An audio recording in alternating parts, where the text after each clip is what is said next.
Good morning, welcome to the show. We've given you an extra hour in bed today and hope you're going to enjoy the next 90 minutes with us. I'm coming to you live from the Bulmer's Secret Orchard on day 2 of the 6th edition of the Dublin Racing Festival, and I've got a combination here in the Secret Orchard of some of the brightest young talent and some of the most established wisdom that Irish racing has to offer. You can draw your own conclusions who fits which description as I welcome Jane Mangan, Ted Walsh and Joseph O'Brien to the show. Good morning all. I mean, Jane, what a special day we had yesterday. What a great way to tee us up for the rest of the weekend. I love how you told the audience how we gave them an extra hour in bed when realistically it was for us really. After recovering from yesterday, we had Vauban brilliant in the juvenile, we had an awesome Gold Cup, a surprise winner, but we're only halfway.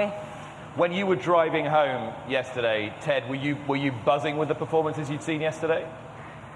I was glad I waited yesterday to see the bumper, because I definitely was buzzing after watching the horse win the bumper yesterday.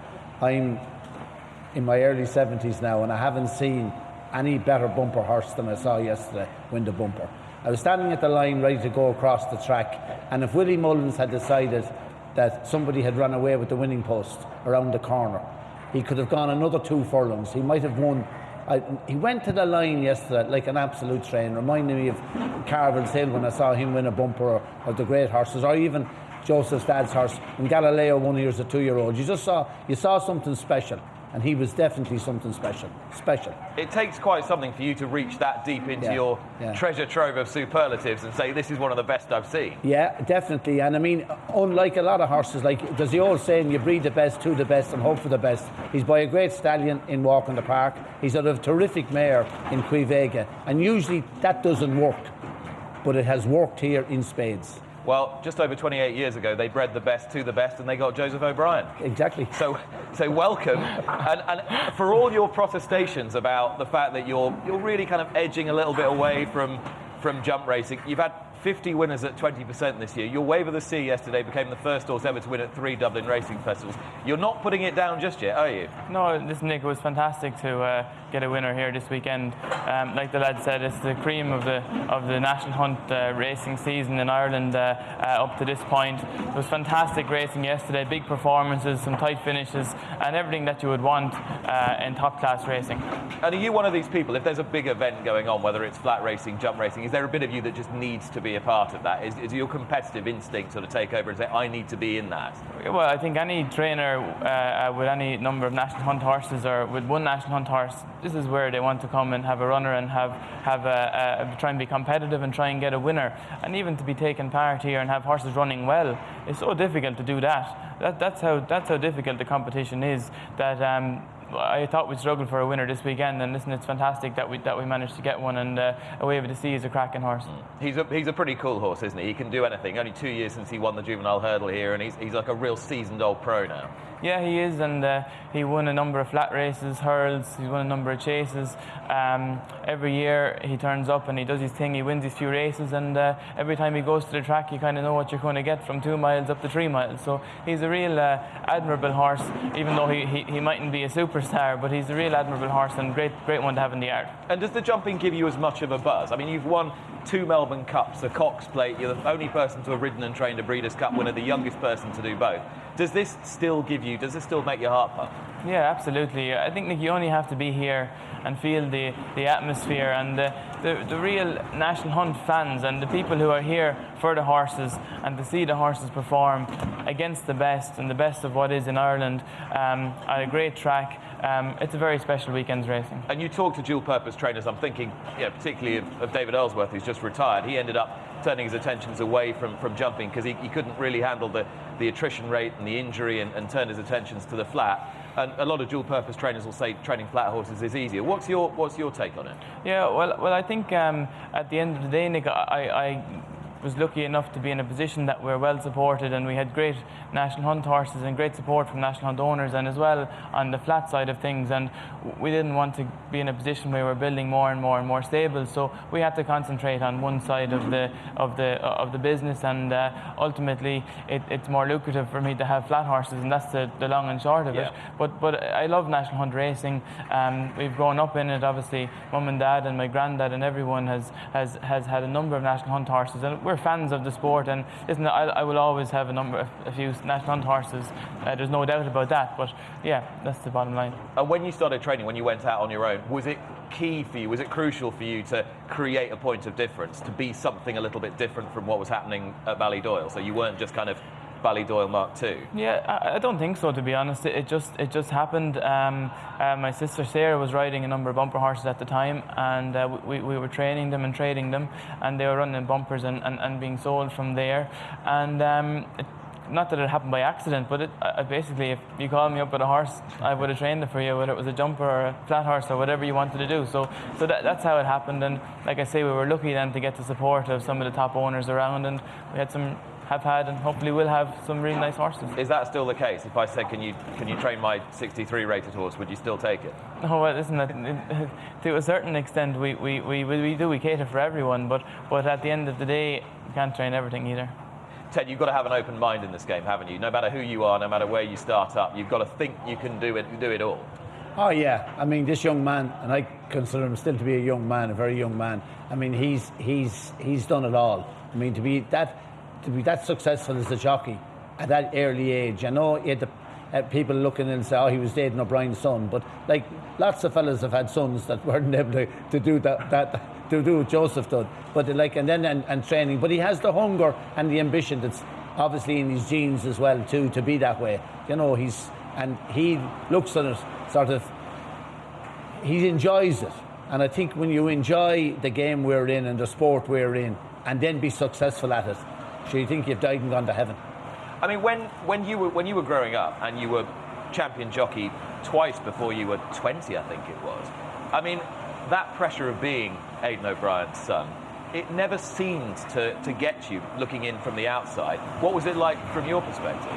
Well, I suppose, Nick, it's something I dealt with it kind of all my career, and at the end of the day, it is what it is, and I was very lucky to be in that position and to have Dad who supported me and Sarah and Anna and Donica to the end, and we had some incredible days, and to be quite honest, I think I struggled with the pressure of riding more in my last year riding than I did in all the years previously, and obviously I was struggling with my weight and different things as well, but I was well ready to stop riding, and always through my riding career, training was what I was working towards.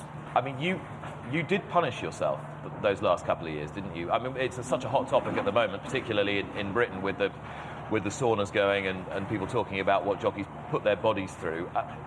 Just give me an indication as to how hard your life was in those couple of years. Yeah, like I did, but I always feel almost uncomfortable talking about it because I'm no different to any other jockey in the weigh room, and I punished myself to do 9 stone.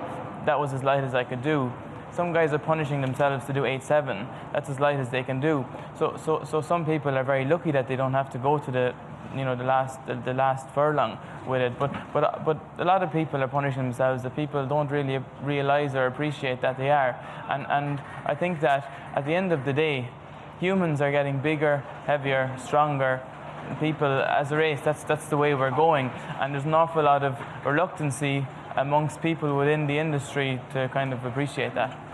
And so what do you think the industry needs to do about it? Do you think we just need to adjust up? Simple as that? I've been saying it for years, and like, there's no difference for a horse to carry 10-7, 11 stone, 9-7, 9 stone. Like, horses are carrying 12 stone, 13 stone, 14 stone every morning. What weight they carry in the race is irrelevant as long as the handicap stale and the system stays the same. So like, whether a horse has 9 stone in a maiden and a filly has 8-7 or 8-10 or whatever it is, or if it's 10-7 and 10 stone, really it's irrelevant for me, and I don't understand why there's such a reluctancy to go forward with that. Jane, does that make sense to you, what Joseph's saying? Yeah, it's just, as you say, it's a hot topic and it's something I've thought about a lot, and one of the defending arguments was welfare, welfare for the horse carrying a certain weight, but we're all welfare for the horse. Where's the welfare for the man or the woman? The jockeys are doing constantly something that's unnatural for their body, and if whatever the weight structure was introduced, it's changed very minutely, whereas we know that people are getting stronger and bigger, as Joseph's already said, and yet we're so slow to adjust for ourselves. It's a petty argument. It's not a petty argument. It's important, but we're so conscious of horse welfare that we sometimes completely disregard the person on top. Do we owe it to ourselves to look after ourselves better, Ted, do you think? Yeah, I don't now personally think that I have no problem with horses carrying plenty of weight.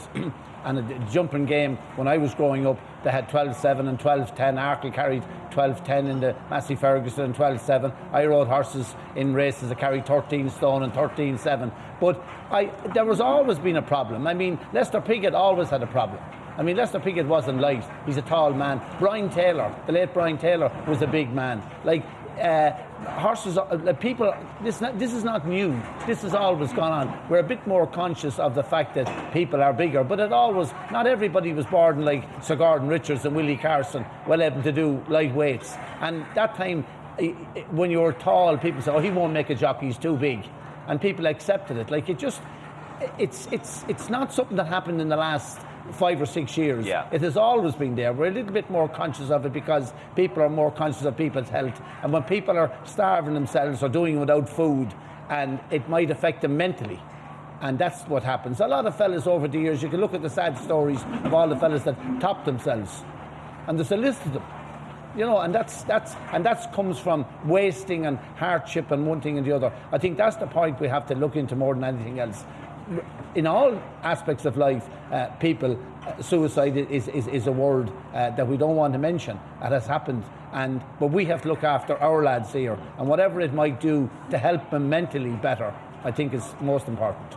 I mean, Joseph, were you able to, I mean, you talk about how tricky that was just at that last phase of your career. Were you still able to enjoy the good days? Were you still able to enjoy it on a sort of day in, day out? Yeah, you are definitely. You have to enjoy the good days and you have to move on from the bad days. But I think you mentioned the saunas there, Nick, and what people, or maybe a lot of people don't appreciate is that when a jockey is doing whatever his lightweight is, he's right down to as low as he can get himself, pretty much, and he's severely dehydrated. And taking the saunas away from the race courses, in my opinion, makes the time or the length of time that jockey has to be severely dehydrated significantly far more. So if you're doing, just for talk's sake, 9 stone, and the rider has to be 8 stone 13 stripped to do 9 stone, he probably has to be 8 stone 13 stripped now that night, the night before he rides, as he'll have to get up in the morning and ride work. 90% of jockeys will be riding work in the morning. Then they have a significant journey to do to get to the races. If you have no sauna, maybe you can go for the run and lose £1.5 pound or £2 if you can. But be able to get to the races, spend a half an hour, 40 minutes in the sauna, take off 2 or 3 pounds, then you're down to your lightest weight maybe for an hour and a half. Your minimum weight for an hour and a half. There's a huge difference in being that dehydrated for 12 hours as opposed to 2 hours. And that's where it'll affect lads and people will struggle and feel it health-wise. Yeah, so that would have made your life even more difficult then. Tell me about when you finally made the decision to say, right, I'm done. I'm going to go on and do something else. Did it feel like a weight off your shoulders a little bit? Yeah, absolutely. Yeah, very much so. Yeah, and because we were all sort of trying to anticipate it for a bit, weren't we? Because he can't carry on for too long. Oh yeah. Well, I think it was pretty obvious that it was coming fairly rapidly for a while, and like I say, I had incredible support, and I was very lucky to ride some amazing horses for great people, and like I say, training was always what I was going to do. And even when I started riding, I hadn't intended or didn't think I'd be able to ride for as long as I could. Who's the best horse you rode? I don't know. I have been asked that question before, as you can imagine, but Camelot was a really talented horse on his day. I know he didn't probably go forward at the end of his career like he could have, but he was an amazingly talented horse, and St. Nicholas Abbey was a horse that was really good to me as well. Yeah, winning that Breeders' Cup. And we were chatting a little while ago about what that meeting means to you. The only person to have ridden and trained a Breeders' Cup winner, the youngest person to do both. That's really been a huge part of your life from before you could walk, really, hasn't it? Yeah, absolutely. We've been going to the Breeders' Cup since we were kids. Like we said earlier, it's an incredible weekends racing. And to even have a ride there, I remember going over to, when Dad told me I was riding St. Nicholas Abbey there, it was like, I couldn't believe it. We're walking out onto the track, and I was looking around and looking into the stand to try and take it all in, because I didn't think maybe I'd ever get to ride there again. And when the horse won, it was very special. And that relationship you had with your dad when you were riding for him, was it just like anybody else with a top trainer, or was there another dimension to it because you were father and son? How did you manage that between you?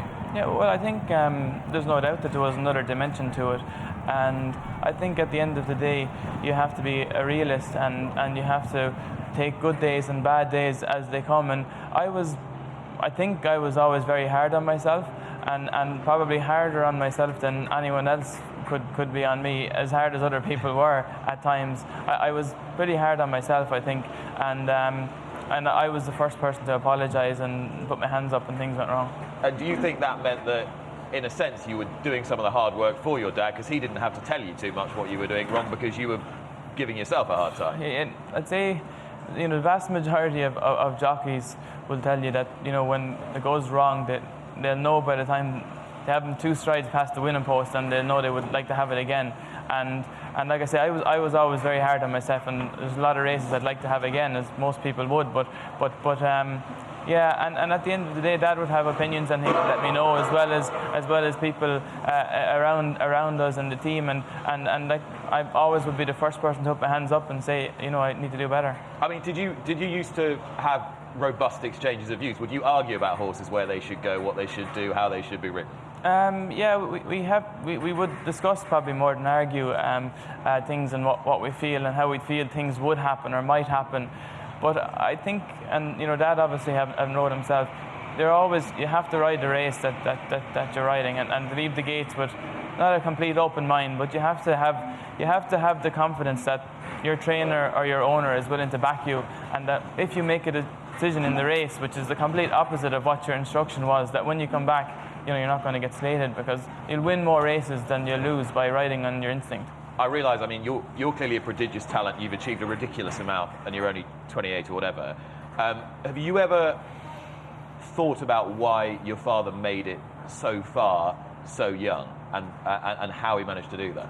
Yeah. It's incredible when you look back, and even what the age that Dad was when he went to Ballydial. But it's for me, growing up in Ballydial and seeing Mum and Dad and the work that they do, like, I know people know that works really hard, but I'm not sure if a lot of people realise, like, really the work that he puts in behind the scenes and the hours that he puts in. Like, it really makes it his life every year, and that's why he achieved what he has achieved. So it's pure single-mindedness and determination. Is that you think really what underpins it all? There's a hell, and obviously you have to be well able to do what you're doing. But like I say, like, that really does make every year his life, and the horses perform on the track. And it's not obviously he's very lucky to be in an amazing position to train some of the best horses in the world. But it really puts himself under the pressure every year that has to happen. So have you sort of watched on and thought, well, I'm going to do things slightly differently in terms of how you're going to live your life and your ability to switch it on and off a little bit? I think you have to have that drive, and you have to have the passion, and you have to be able to make it your life, because ultimately, that's where the last 3 or 4 or 5% comes from. And I don't think it's really horse racing or whatever. I think that's in life and in any sport or any discipline or any profession, that the people who make things their life and really have the passion and the drive and the will and the want to be successful at it, they're the people that can get there. And do you get as much of a buzz out of the everyday as you do out of training big race winners? I mean, how much do you enjoy the whole process of training the horse? Yeah, well, I think it's a lifestyle, Nick, really, isn't it? It's a way of life, and like I say, I've grown up in that life since I was a child, for as long as I can remember, and I love it, and I love nothing more than getting up in the morning and going to the yard and meeting the lads and seeing what we're going to do this morning, and seeing all the horses every day, and horse that maybe he went nicely today, and that guy maybe didn't go as well as I'd like today, and I love the whole process and the life. And what kind of place do you want your stable to be? What kind of feel do you want it to have when you walk in? What sort of atmosphere are you trying to create amongst all your staff and horses? Yeah, well, I think you'd have to ask the lads in the yard probably to get that answer, but I think there's a very relaxed atmosphere, and I think that people are happy to give their opinion and to share their opinion and to work with us, and I think that we have a very good team, and I would be confident to say that we have as good a team on the hill as any training yard in the world or any establishment in the world, and I would stand behind the guys that we have anywhere, you know. I'm very conscious when I talk to you that you're very aware that this is an entertainment industry, as much as it is a big breeding enterprise and you're creating stallions and all the rest of it. This is an entertainment industry, and you want people to enjoy themselves. You want them to be a part of it. Yeah, well, I think for the sport in general, going forward, that it's very important that people can see what happens behind the scenes and really to see the journey that people go on. If you buy a racehorse or you own a small share in a racehorse, that it's the journey that people have to buy into and to enjoy the ride from the day that you buy him to the day that the horse is retired, the good days, the bad days, when he has an injury, hopefully he might not, he has a bit of time off, comes back to win a race, and it's really all about the journey. And I think people outside the industry can look in and see he's 5-1, he's 6-1, and you know, I lost my fiver and that's it. But it's really the journey that a racehorse can take someone on through its whole career. That's what we need to sell, and that's what people outside of our industry need to see. So there's been some pilot filming for a potential Netflix documentary happening at your stable. How's that been going? Have you been enjoying being a part of it? Yeah, so we had the guys there for a weekend. It went really well. As far as I know, they filmed everything from first thing in the morning to the last thing in the evening. Myself, the team in the yard, the horses, and everything that goes on in a training yard. So it'd be great for our industry if it could go forward.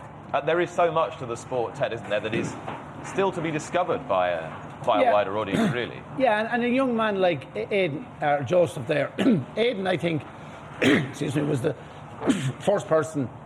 Everybody knows Aidan as Aidan. He's not Mr. O'Brien to anybody. I think that was the first breakdown. I mean, when I was a kid growing up, it was Mr. Prendergast or Mr. O'Brien or Mr. Rocks. And the people say, oh, if you don't respect him, but everyone respects Aidan. But everyone calls Aidan Aidan. The lads in the yard call him Aidan. The lads in the street, fellas go up, can I get a picture with you there, Aidan? And he's brought that into Joseph as well, to bring everybody in. They feel comfortable. You always feel comfortable in Aidan's company. You feel comfortable in Joseph's company. That's the where they were reared up. And Dunica as well. It's that thing. People are more personable, and people in racing like to think that they come in. Nobody's aloof, standing like sort of looking, can I approach him or can I not? You know, as you well know from media and everything else, you have to bring everybody with you. And in this young man, we have a young man, and there's loads more young fellas.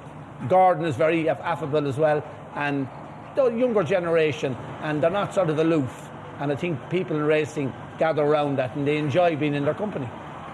So, I know we're running out of time with you, unfortunately, Joseph. But in terms of what's immediately on the horizon, apart from now being an international potential documentary star and training a bunch more winners, are there immediate ambitions for you? Well, I suppose always in racing, the ambition is whatever the next step is. So obviously we have this weekend is a fantastic weekend, and we have a runner today, and we have some international races coming up over the next few weeks with Qatar and Saudi and Dubai later in March, and then the flat season is kicking off obviously at the end of March. So it's an exciting time of year, and we're really looking forward to the spring and the summer. Have you got a Guineas or Derby horse for this year, do you think? I'm not sure if I have a real Guineas type horse, but I have a couple of horses who will end up in Derby trials and things like that. So I think we have a nice team of 3-year-olds, and we have some older horses coming over from last year who hopefully can fly the flag for us this season. Is there a special one there? I think State of Rest is probably the obvious one. He had an incredible year last year, and really looking forward to him this season. Joseph, thanks so much.